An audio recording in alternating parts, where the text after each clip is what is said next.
Papunta kaming Daraitan, Tanay Rizal. Yung iba dyan, galing pang Paranaque and Mandaluyong. Pero nagkita-kita kami sa Antipolo.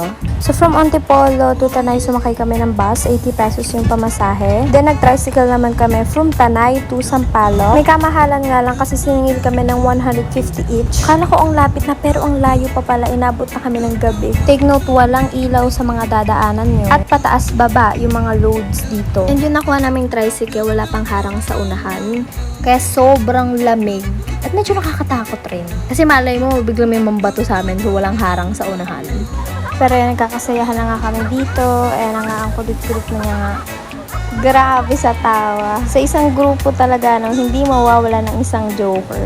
At ayan na nga, bagsak na nga kami at nagising kami ng 3:36 AM. Bakit? Kasi may kababalaghang nangyari sa amin during that night. Nakarinig yung kasama ko ng footstep at nag-brown out pa during that night. Kaya hindi na kami masyadong nakatulog dyan.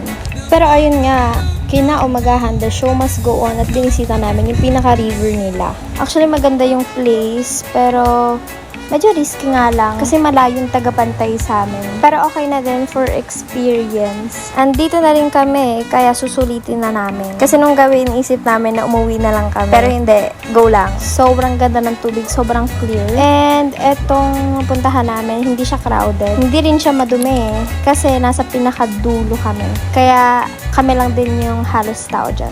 And ayan, we're walking. Bumibili kami ng pangluto namin. Kumuha na rin yung kasamahan ko ng dahon ng saging kasi we're doing a mukbang.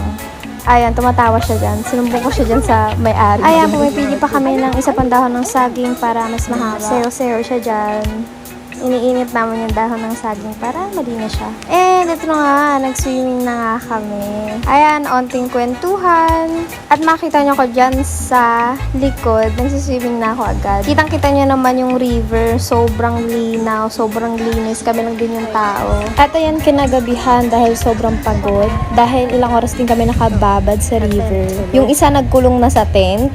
At yung mga nasa loob rin ng kubo ay tulog rin. Sa nakuha pala namin, bali may 2 tent sa labas, tapos isa namang kubo. Onting pahinga at nag-bonfire kami after. Dito naman, tamang tambay lang kami at sa isang grupo talaga hindi mawawalan yung Tepa Connect. Halos lahat kami dyan nakakonect lang sa isang tao. Kaya ayan, salamat Geraldine. Ayan, tamang scroll lang, pahinga, nood ng movie. Dito lang kami sa tent. Kwentuhan, tapos pinatay ng ilaw, then morning na ulit. Ayan, kakagising lang. Itong araw na to, pauwi na rin kami na ito, pero kailangan muna namin mag-breakfast. Nakapag-ayos na rin ako, nakaligo na rin kami lahat, sunscreen. Nagpicture lang din ako dyan bago kami umuwi. Tapos onting tour sa aming kubo.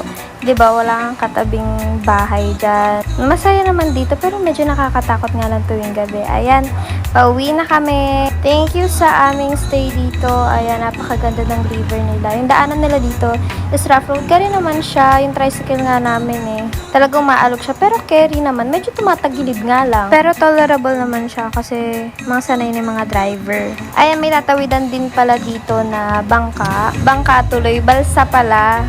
Bago ka makatawid dun sa kabila, kailangan mo sumakay dyan. Ayan, minsan sinasakay din dito yung mga tricycle, motor. Ayun lang.